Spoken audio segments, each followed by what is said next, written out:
نحمده ونصلي على رسوله الكريم أما بعد وقد قال الله تعالى في كلامه الكريم والفرقان المجيد أعوذ بالله من الشيطان الرجيم بسم الله الرحمن الرحيم اهدنا الصراط المستقيم கணியத்திற்கும் ஏற்ற மரியாதைக்கும் குறித்தான எனது கண்ணிலும் இனிய உலகா பெருமக்களே, பாசத்துக்கு குறித்தான நீடூர் நெய்வாசல் நீடூர் பெருமக்களே,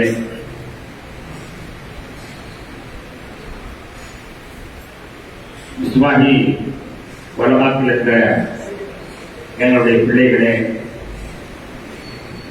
மற்றும் திரளாக வருகை விடுத்திருக்கின்ற நல்லோர்களே, ஆண்டோர்களே, சான்றோர்களே, அல்லாஹ் தரலாம். செல்போனிலே வைத்தி என்று சொல்வார்கள். ஆனால் எனக்கு 3G இருக்கிறது. 1வது காசிமியா என்ற மதசார்பு பட்டம் பெற்ற காசினிகள், காசிமியா என்ற மதசார்பு பட்டம் பெற்ற காசினிகள். 2வது இஸ்மாஹி உலமாக்கள், இஸ்மாஹிலிருந்து பட்டம் பெற்ற உலமாக்கள். 3வது ஐராக் இஸ்லாம் அரபிக் கல்லூரியிலிருந்து பட்டம் பெற்ற செய்திகள். ஆக 3 ஜீக்கள் எனக்கு இருக்கிறார்கள். அல்ஹம்துலில்லாஹ்.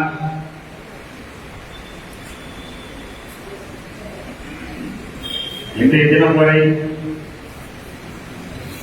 இஸ்மாஹி உலமாக்கள் பட்டம் பெற்றவர்களாக இருந்தாலும் சரி, பட்டம் பெறாதவர்களாக இருந்தாலும் சரி, ஐராக் இஸ்லாம் அரபிக் கல்லூரியில் பட்டம் பெற்றவர்களாக இருந்தாலும் சரி, பட்டம் பெறாதவர்களாக இருந்தாலும் சரி,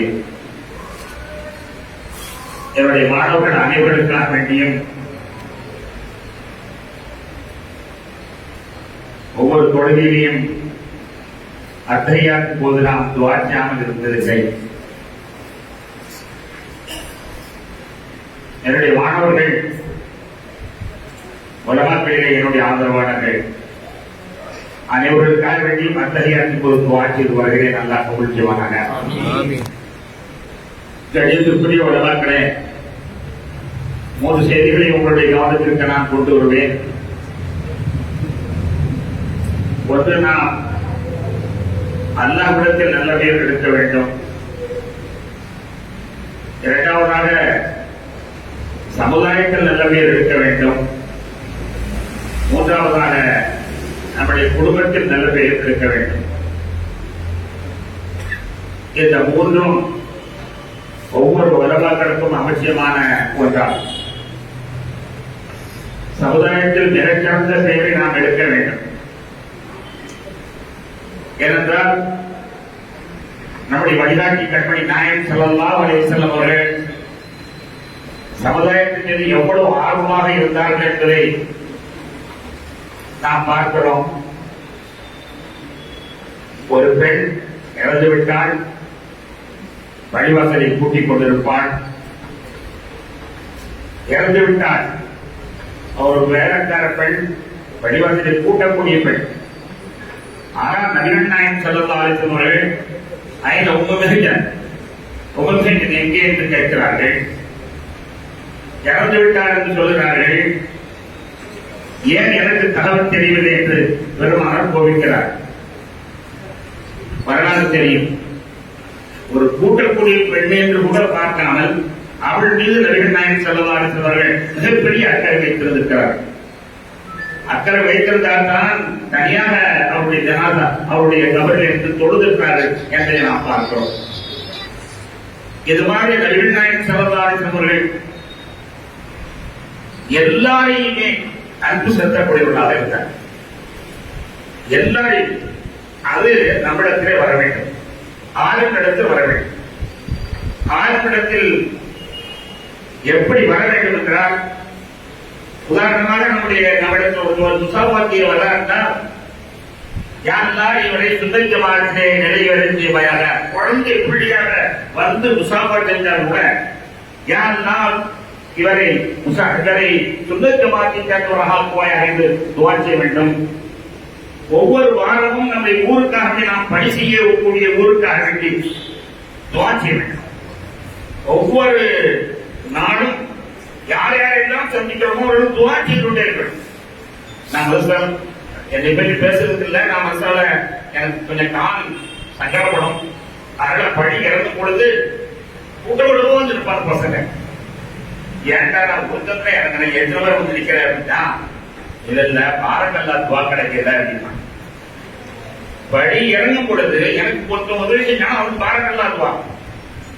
அப்போ ஒவ்வொருவருமே அந்த துவாவுக்காண்டி ஆசைப்படுறாங்களே. நான் பணியேற்றிய உரைகள் கேட்டு பாருங்கள். எத்தனையோ நான் பணியேற்றினாலும் அந்த ஊர் மக்களுக்காக வேண்டி நான் செய்த துவா காலகாலம் பலனளித்துக் கொண்டிருக்கிறது.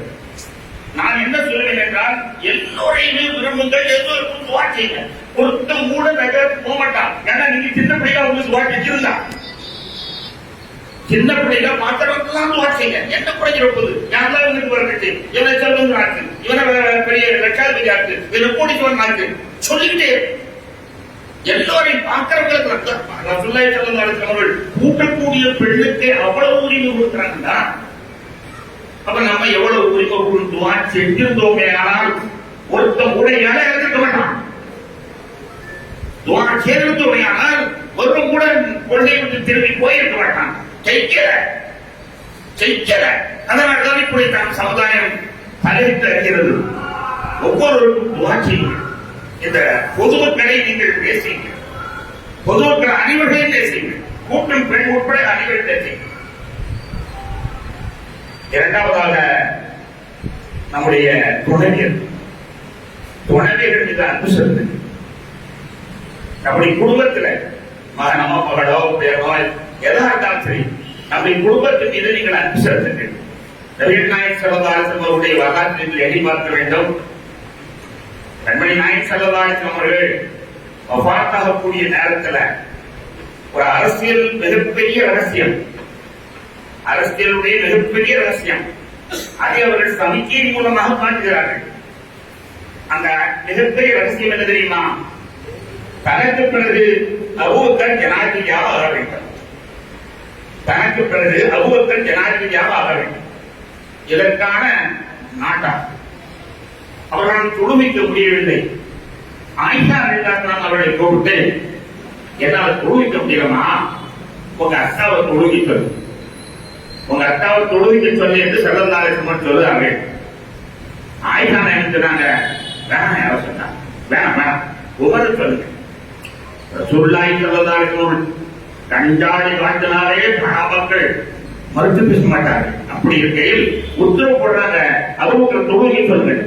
வேணாம் உமரை சொல்லுங்க என்று எதிர்த்து அவர்கள் ஆலோசனை சொல்கிறார்கள்.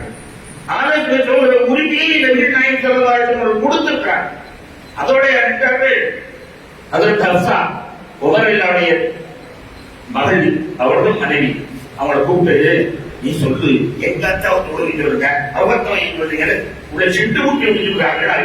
அதற்கு ஆயிஷா ரலியல்லாஹு குடும்பத்துல ஒரு பிரச்சனை வந்து சாதாரண பிரச்சனை இல்ல, தனக்கு பின்னால் யார் ஜனாதிபதியாக வர வேண்டும் என்ற ஒரு அரசியல் ரகசியம். அந்த அரசியல் ரகசியத்தை சார்ந்த செய்தி ஆயிஷா நாயகம் சாதாரண அல்ல. ஆயிஷா நாயகம் உலகத்திலேயே பெண்களில் அதை போன்ற அறிவாளி கிடையாது. பெண்கள் மட்டுமல்ல, முஸ்லிம்கள் ஆண்களிலேயும் அவர்களை கொண்டாடுவார். அவ்வளவு பெரிய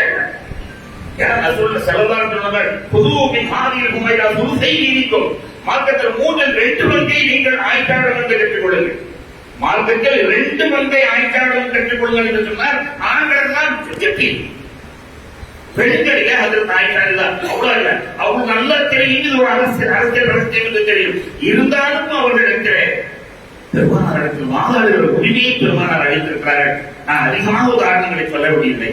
அந்த அளவிற்கு நீங்கள் துணைவியர்கள் மீது அன்பாக இருங்கள், பாசமாக இருங்கள். துணைவர்களுக்கான துவா செய்யுங்கள், பிள்ளைகளுக்கான துவா செய்யுங்கள். மூன்றாவதாக அல்லாஹ்விடத்தில் அன்பாளியாக இருங்கள், அல்லாஹ்விடத்தில் பிரியமாக இருங்கள். நான் கூட 2-3 இடத்துல பேசிட்டேன். என் மனசுல உள்ள ஆனந்தம் என்ன தெரியுமா? நான் என்னுடைய மனைவியோட ஹஜ்ஜிக்கு போயிட்டு வந்தேன். ஹஜ்ஜிக்கு போயிட்டு வரக்கூடிய நேரத்துல நம்முடைய தலைவர் அவருடைய தாயாரும் என்னுடன் வந்தார்கள். அவர்களும் என்னோடு இருக்கிறார்கள். அந்த இடத்துல எல்லா பெண்களும் நகை அணிஞ்சிட்டு வர்றாங்க. என்னுடைய மனைவி நகை அணிஞ்சிட்டு வர்றாங்க. என்னுடைய மனைவிக்கு முன்னால் வருவது நம்முடைய தலைவருடைய தாயார். செட்டி அப்பொழுது வந்து நகை கொண்டு வரக்கூடாது, அப்படி ஒரு சட்டம். இப்ப காலத்துக்கு தகுந்த இந்தியா சிஸ்டம் மாற்றிட்டே இருக்கா. அப்போ ஒரு வீட்டு நகை கொண்டு வரக்கூடாது. முன்னால அவங்க வர்றாங்க, அவங்க பின்னால என் மனைவி போறாங்க.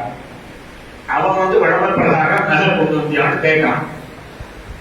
அப்ப என் மனைவி இல்லைன்னு சொல்லிருக்கணும். சொல்லாம என்னை திரும்பி பார்த்தான். திரும்பி பார்க்கல, நான் ஹஜ்ஜிக்கு போயிட்டு வந்து நம்ம போய் சொல்லலாமான்னு என்னுடைய கூட வேலை செஞ்சிச்சு. உடனே நினைச்சேன், என்னுடைய மனைவிட்ட கொண்டு வந்தேன்னு சொல்லு, என்ன ஆனாலும் ஆயிட்டு கொண்டு வந்தேன்னு சொல்லிட்டு காட்டுட்டான். காட்டு ஒரு 5 பவுன் அவன் பறிச்சுக்கிட்டான். 5 பவுன் பறிச்ச உடனே நான் சார் இது நான் வந்து இது இல்ல படிக்கிறவன் இல்ல, ஒரு ஸ்கூல்ல வேலைக்காரனா இருக்கிறேன், ஆசிரியர் இருக்கிறேன், நம்ம சார் ஆசிரியர் நான் இருக்கிறேன், எனக்கு இதுல மிச்சப்பட்டது அப்படி இப்படி எனக்கு சொல்லிக்கிட்டு இருக்கிறேன். இப்படி சொல்லிக்கிட்டு இருக்கும் போதே ஒரு கூட்டம் ஓய்வு செலுத்தவர்கள் வந்து விட்டார்கள், ஓய்வு செலுத்தவர்கள் வந்து விட்டார்கள். ஆஜிகளை வரவேற்கான் வந்த கூட்டம், ஆஜிகளை வரவழைக்காண்டி வந்த கூட்டம் ஓய்வு செலுத்த வந்து விட்டார்கள். அவங்க குத்தம் போடுறாங்க. எனக்கும் வைத்திருக்கிறா இருக்கு. என்ன 5 பவுனுக்கான நம்ம தடுமாறி உட்கார்ந்துருக்கோம், இவன் வர ஏன்டா அவ்வளவு போட்ட கூடாதுன்னா நிலை போறது. ஆனா வேற வழி இல்ல, போய் வந்து விட்டா போட மாட்டோமா வந்துட்டு நான் அந்த 5 பவுன் காணி போராடிக்கிறேன். ஆரம்பிச்சேன். என் மனசு எப்படி இருக்கும்? என் மனசு எப்படி இருக்கும்? 2 கட்டான நான் என்ன செய்யறது? 5 பவுன் விடுவானா? விட்டா அது கிடைக்கல, அது வேற விஷயம். ஆனா அந்த நேரத்துல மனம் எப்படி இருந்தது?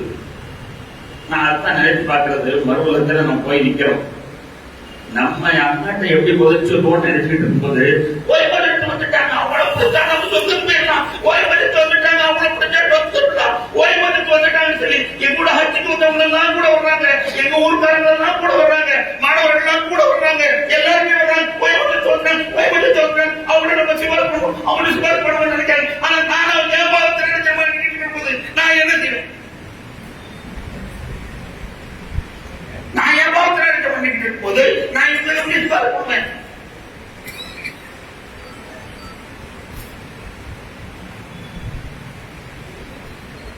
அது வருஷத்தில் நம்பியா உலமாக்கள் நபிவாவுடைய வாரிசு. நபிவாவுடைய வாரிசு என்ன? நபியுடைய வேலையை குறைக்கணும். நபி என்ன வாரிசு? மறுபடியும் சிபாரிசு அந்த வாரிசுக்கு செய். நீ அவ்வளவு உரமா இல்லைன்னா உரமாக்கிட்டே வேண்டும். நபி சிபாரிசு பண்றாங்க எல்லாருக்கும் தெரியும், நம்பிக்கை இருக்கல. அப்ப நபி சிபாரிசு பண்ண அந்த வேலை பண்ணி செய்யணுமா இல்லையா? அப்படி சிபாரிசு பண்ணணும். வாங்கம்மா தரப்பி பேசுவோம், வாங்கம்மா அங்க பேசுவோம், அப்படி சொல்ல தைரியத்தில் உண்டாக்கமாயிட்டா. என் மனைவி நகையை நான் தடுமாறிட்டு ஆடி வரன்னு சொன்னோடனே நான் என்ன தடுமாற்றத்தில் இருந்தனோ அதே தடுமாற்றத்தில் இருந்தால் நிரம்பி ஏற்படும். ஒரு மக்களை நான் சொல்லக்கூடியது இதுதான். அது வருஷம் நீங்க மறுபடியும் சிபாரிசு பண்ணணும். எல்லாருமே கொஞ்ச நாள் திருச்சிருவோம் புறத்துவாங்க, வந்துருவாங்க. சத்தியங்கள் இல்லை, இது நடக்கக்கூடியது. வந்துருவாங்க, சத்தியங்கள் நடக்கக்கூடியது. ஏன்னா அவங்க பதிவிட்டு போகும் போது நீராட்டத்தை கண்டவொன்னா அவங்களுக்கு சந்தோஷமா இருக்கும், சந்தோஷமா இருக்கும். அப்ப வந்து நிற்கும் போது நீ தயாரா இருக்கணும் இல்லையா? தயாராயிருக்கணும் என்பதுதான் அல்லாஹ்விடத்தில் நமக்கு இருக்கக்கூடிய அல்லாஹ்வை நாம் மதிப்பதற்கான காரணம். اللهم فشفني اللهم فشفني மறுபக்கத்துல யா அல்லாஹ் என்னை சிபாரிசு பண்ணார். ஜும்மாவுல 2 குத்பாவுக்கு மத்தியில துவா கேட்டா அந்த துவா கபூலான்னு சொல்லுவாங்க. அந்த கபூலாகிற நேரத்துல நான் கேட்கக்கூடிய துவா தெரியுமா? யா அல்லாஹ் மறுபுறத்தில் என்ன சிபாரிசு கேட்கிறான், நான் அங்க போய் தருவாங்க கூடாது. ஏன்னா என்னை நம்பி வர்றவங்க நிறைய பேரு எனக்கு தெரியும். ஓய்வகத்தை இதுவரைக்கும் எத்தனை விஸ்வாசிகள் முதலத்தில் வந்திருக்காங்க. ஓதுறவங்களோ ஓதாதவங்களோ யாரும் இதை கோவிச்சதில்லை. என்ன தைரியமா சொல்ல முடியும்? எத்தனை விஸ்வாசிகள் வந்திருக்கிறாங்களோ அவர்கள்னா ஒருத்தர் கூட என்னை கோவிச்சதில்லை. எந்த காரணத்திற்கு அவர்கள் என்னை கோவிச்சதில்லை எனக்கு தெரியும். எனக்கு மனிதர்கள் பட்ட அதிகம். நிறைய 20 வருஷமா ஹஜ்ஜிக்கு போயிருக்கிறேன். அவர்ல 20 வருஷத்துல ஹஜ்ஜினுடைய ஆய்வு பூர்வம் எனக்கு பழக்கம். முதுவோடு மிக பிரபாரமான சேவை செய்திருப்பேன். அதில் உள்ளதெல்லாம் எனக்கு பழக்கம். எல்லாம் வரும் பொழுது யா அல்லாஹ் எங்களுக்கு நீ நிச்சயமாக சொல்றது என்று நான் கேட்கக்கூடிய தகுதியை பிரபலத்திற்காக வேண்டி அல்லாஹ் நான் சொல்றேன். அந்த செய்தியை தான் நான் உங்களுக்கு சொல்லுவேன். நபிகள் ஸல்லல்லாஹு அவங்க வாரிசாக இருப்பது காரணமாக எல்லா ஊர்காரர்களுக்கும் துவா செய்யுங்க. எல்லாம் கேட்கறது கொடுத்தேன், அல்லாத கேட்கறது கொடுத்தேன், கால்களும் கேட்கல, எனக்கு பெருசுவனும் கேளு கேட்கிறப்பா நல்ல சொல்லுங்க கேளு உம்மா மக்களுக்கு அப்படி கேளு மக்கள் கேளு எல்லாரையும் நீங்க நடத்தலாம். எல்லாத்தையும் சமூகா மாற்றிடலாம். எல்லாரையும் செஞ்சிடலாம். நாம் துவா சின்ன பிள்ளைகளை அவங்க கையில நம்ம கூட சின்ன பிள்ளைங்க மட்டும் உடைப்பட்டுருக்காங்க மற்றவர்கள. அப்ப அவங்கள பூராமே பெரிய பணக்காரமாக, பெரிய அறிவாளியாக, பெரிய சேவராக ஆக்கி விடக்கூடிய துவா உங்கள்கிட்ட அதை நீ செய்யுங்க. இரண்டாவது தொலை பெற்ற பிள்ளைகள்கிட்ட ரொம்ப சந்தோஷமான நிலைமையை நீங்கள் அடையுங்கள். மூணாவது அல்லாஹ்விடத்தில் சிபாரிசு செய்ய வேண்டும். ஒவ்வொருவரும் சிபாரிசு செய்ய வேண்டும். அதை மட்டும் உங்களுடைய கொள்கையாக வைத்துக் கொண்டு செயல்படுங்கள் என்று சொல்லி வாய்ப்படுத்த அனைவருக்கும் நன்றி கூறி நிறைவு செய்து கொள்வேன். அஸ்ஸலாமு அலைக்கும் வரஹ்மத்துல்லாஹி வபரகாத்துஹு.